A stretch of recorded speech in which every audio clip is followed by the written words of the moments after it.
Hello, నేను mister B. మీరు చూస్తున్నారు ఒపీనియన్ మ్యాటర్స్ ఛానల్. అసమర్థత అనేది ఓ ప్రమాదకరమైన పరిణామం. చేనుకి చీడ ఎంత ప్రమాదకరమో సమాజానికి అసమర్థత అంతకంటే పెద్ద ప్రమాదం.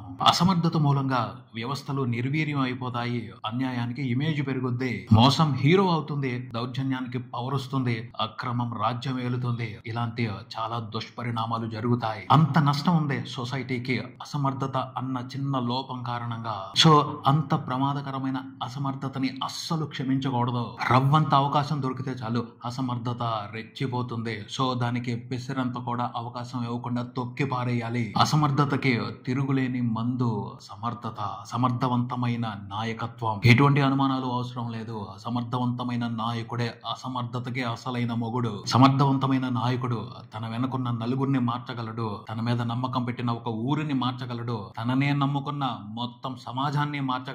అంత విశేషం ఉంది. సో సమర్థత ఉన్న నాయకులు చూసి చూడనట్టు ఉండకూడదు, అసమర్థతకి అవకాశం ఇవ్వకూడదు. అసమర్థత లేకుండా చేస్తే ఊహించని మార్పులు చూడొచ్చు సొసైటీలో. చూద్దాం, ఒక ఎగ్జాంపుల్ చూద్దాం. పోలీస్ వ్యవస్థ చాలా పవర్ఫుల్ మన సిస్టమ్ లో అని మనం అనుకుంటాం, కానీ ఆ వ్యవస్థలో కూడా చాలా అసమర్థత ఉంది. తలుచుకుంటే, మనస్ఫూర్తిగా తలుచుకుంటే ఒక్క పోలీస్ కానిస్టేబుల్ మనం ఎవరూ ఊహించని ఫలితాలు చూపించవచ్చు. నేరాన్ని కట్టడి చేయొచ్చు, ఎంత పెద్ద నేరస్తుడైనా పట్టుకోవచ్చు. అలాంటి పవర్ పోలీస్ వ్యవస్థలో ఒక కానిస్టేబుల్ కు ఉంది. అతను కూడా తలుచుకుంటే ఎంతో కొంత సమాజంలో మార్పు తీసుకురాగలడు. అది సమర్థత.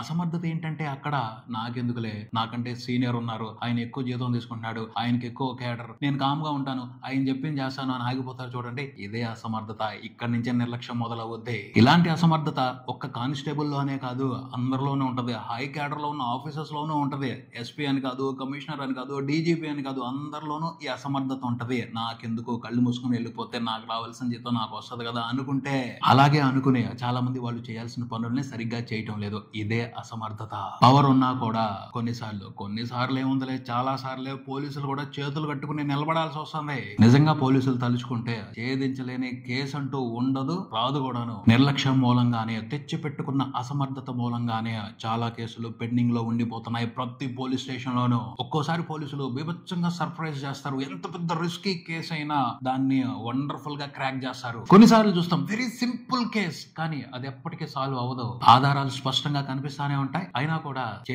సాధించలేమని చేతులు ఎత్తేస్తారు. జగమెరిగిన సత్యమే వాళ్ళు ఎందుకు అలా కొన్ని కేసులకు సంబంధించి బిహేవ్ చేస్తారు అన్నది. రాజకీయ ప్రేరేపితమైన కేసులకు సంబంధించే పోలీసులు చాలా వరకు ఇలా నిమ్మకు నీరెత్తినట్టుంటారు. సాక్ష్యాలు ఎదురుగానే ఉన్నా కళ్లకు గంతలు కట్టేసుకుని మాకేమీ కనిపించట్లేదు అన్నట్టు నటిస్తా ఉంటారు. నేరస్తుడు పక్కనే కూర్చున్నా వాడికి వేయాల్సిన సంఖ్యలు వీళ్ళ చేతులకు వేసుకుని కూర్చుంటారు. ఏమంటారు దాన్ని? అసమర్థతే అంటారు. కృష్ణా జిల్లా అవినిగడ్డ పట్టణం డాక్టర్ కోట శ్రీరామ్మూర్తి 3 సంవత్సరాల క్రితం దారుణంగా హత్యకు గురయ్యారు. ఇప్పటి వరకు ఆ కేసులో ఎటువంటి పురోగతి లేదు. ఎవరు చేశారో ఒక్క చిన్న అనుమానం కూడా లేదు.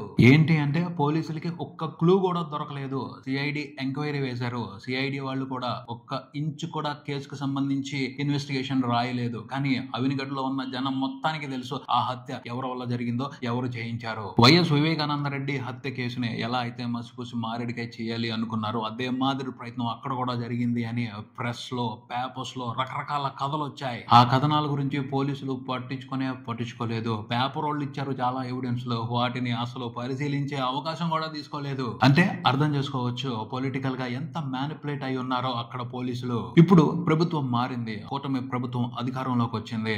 సో జనసేన పార్టీ ఈ హత్య కేసుని చాలా సీరియస్ గా తీసుకుంది. దీనికి సంబంధించిన నిందితుల్ని పట్టుకోవాలి అని బలంగా డిమాండ్ వినిపిస్తుంది. సో కేసుని మళ్ళీ రీఇన్వెస్టిగేషన్ చేయడం మొదలు పెట్టారు. ఇప్పుడైనా పోలీసులు స్వేచ్ఛగా పనిచేస్తారో లేదో తెలియదు, కానీ స్వేచ్ఛగా వాళ్ళు పని చేయాలి. ఈ కేసుని ఛేదిస్తే మాత్రం మళ్ళీ ఆ పట్టణంలో పోలీసుల మీద నమ్మకం, గౌరవం తిరిగి పెరుగుతాయి. రాజకీయ నాయకుల చేతిలో కీలుబొమ్మలు అయిపోయారు పోలీసులు. ఇది నచ్చినా నచ్చకపోయినా అందరూ ఒప్పుకోవలసిన నిజం. సమర్థవంతమైన నాయకుడు ఏ వ్యవస్థనైనా సరైన దిశలో నడిపిస్తాడు, ప్రతి వ్యవస్థని బలోపేతం చేస్తాడు. అలాంటి ఒక్క నాయకుడు కావాలి ఎక్కడికక్కడ. ప్రతి రాష్ట్రానికి, ప్రతి జిల్లాకి ఒక్క నాయకుడు ఆదర్శవంతంగా పనిచేయడం మొదలు పెడితే దాని ప్రభావం మిగతా నాయకుల మీద ఉంటుంది. దాని మూలంగా సొసైటీలో ఊహించని మార్పును చూసే అవకాశం ఉంటుంది. అలా ఆదర్శవంతంగా నిలిచే అవకాశం కొత్తగా అధికారంలోకి వచ్చి రాజకీయంగా తన ఉనికిని బలంగా చాటుకోవాలని చూస్తున్న ఆంధ్రప్రదేశ్ డిప్యూటీ సీఎం పవన్ కళ్యాణ్ కి ఉంది అని చెప్పొచ్చు. అవినిగడ్డ డాక్టర్ గారి కేసుకు సంబంధించి నిందితుడిని పట్టుకోవాలి అని జనసేన పార్టీ యాక్టివ్ గా డిమాండ్ చేస్తుంది. ఈ కేసుకు సంబంధించి పవన్ కళ్యాణ్ కూడా ప్రత్యేకమైన చొరవ తీసుకుంటే ఖచ్చితంగా నిజం బయటకు వస్తది. ఆయన రెగ్యులర్ గా ఫాలో అప్ చేస్తూ ఈ కేసు ప్రోగ్రెస్ గురించి తెలుసుకుంటా ఉంటే ఖచ్చితంగా చాలా పెద్ద మార్పు కనపడుతుంది ఈ కేసుకు సంబంధించి అని అందరూ ఆశాభావం వ్యక్తం చేస్తున్నారు. ఈ కేసుకు సంబంధించి తప్పు జరిగింది, ఆ అసమర్థతని డిప్యూటీ సీఎం పవన్ కళ్యాణ్ అస్సలు క్షమించకూడదు. ఖచ్చితంగా అది చాలా ప్రత్యేకమైన కేసు. హత్య జరిగి 3 సంవత్సరాలు అవటం ఏమిటి, ఇంతవరకు ఒక్క అనుమానితుడు కూడా ఆ కేసులో లేకపోవడం ఏమిటి? ఈ కేసుని పోలీసులు ఛేదించగలిగితే జనసేన పార్టీకి ప్రతిష్ట దక్కుతుంది. అలాగే పవన్ కళ్యాణ్ కూడా ఊహించని గౌరవం వస్తుంది. ఆ కేసు సాల్వ్ అయితే కనుక పోలీసుల్లో కూడా ఆత్మస్థైర్యం పెరుగుతుంది. ఇలాంటి కేసులు స్టేట్ వైడ్ ఎన్నుంటాయో వాటన్నిటిలో కూడా సొల్యూషన్స్ చూసే అవకాశం ఉంటది. So deputy CM Pawan Kalyan ఈ కేసుకు సంబంధించి స్పెషల్ గా ఫోకస్ చేసి ఈ కేసులో ఉన్న రహస్యాన్ని ఛేదించేటట్టు పోలీసులకి ధైర్యం ఇస్తారని అనుకుందాం. ఫైనల్ గా నేను చెప్పేది ఒకటే, సమర్థులు చేతులు కట్టుకుని కూర్చుంటే అసమర్థత స్టేజ్ ఎక్కి డాన్స్ వేస్తుంది. ఆ అవకాశం సమర్థవంతమైన నాయకత్వం ఎప్పుడు ఇవ్వకూడదు. ఇది నా ఒపీనియన్. మీ ఒపీనియన్ ఏమిటి కింద కామెంట్స్ లో తెలియజేయండి. వివేకవంతమైన సమాజం కోసం ఒపీనియన్ మ్యాటర్స్. ఈ వీడియో మీకు నచ్చితే లైక్ చేయండి, మీ ఫ్రెండ్స్ తో షేర్ చేసుకోండి, మీ అభిప్రాయాన్ని కామెంట్ చేయండి, ఈ ఛానల్ ని సబ్స్క్రైబ్ చేయండి. నేను mister B. Keep watching opinion matters channel. Thank you.